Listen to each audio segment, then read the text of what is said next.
that affecting Americans? How are they thinking through that issue? This is important to me because it might expose some breaks within the Republican Party that I think are important. Okay, first and foremost, can we acknowledge how deeply absurd this poll question is? What do you mean, if a company supports trans people, what should the government do? As if that's a legitimate question. But let's see how these Republicans answer that question. Take a look at this particular issue. If a business was seen supporting LGBTQ people, what should your state do? Should it try to attract or punish that business? We've certainly seen that in the news. Or do neither?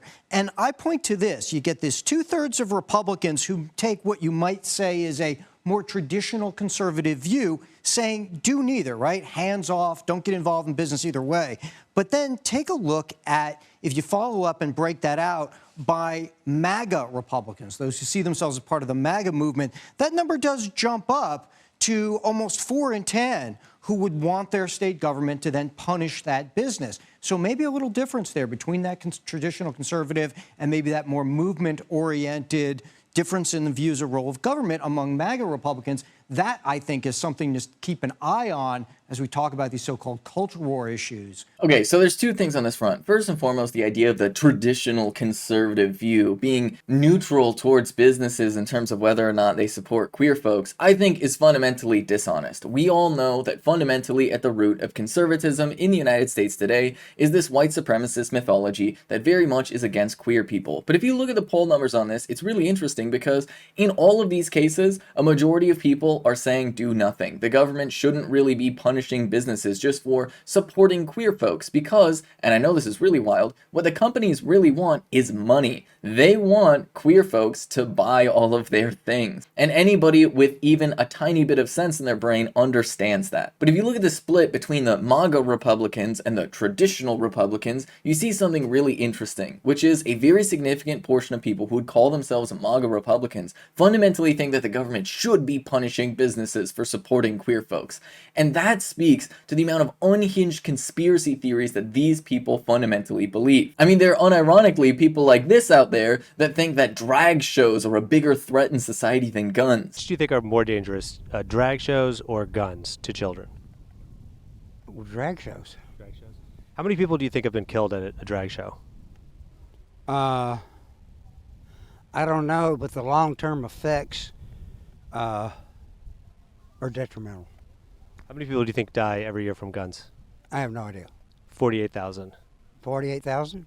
Okay. Well, there's probably 100,000 that die from drag shows. And this just shows as clear as day that there's a huge chunk of the Republican Party that is deeply disconnected from reality. And what they fundamentally want is the government to very strictly and violently impose white supremacist values, where they force queer people out of public life and implement extremely racist, bigoted policies that are meant specifically to disenfranchise anybody that is not a cisgender, heterosexual white male. And that is why fundamentally you see some of these big talking heads in conservative spaces talking about things like trying to get rid of no-fault divorce. I mean, quite literally, these goons want to trap women into marriages with abusive husbands because fundamentally they view women and children as property. And that is how this all connects to itself. This is how they have this weird unhinged conspiracy theory that they are all believing, because fundamentally they think that there's some secret group of rich people that's turning people gay and trans and making women not want to date them.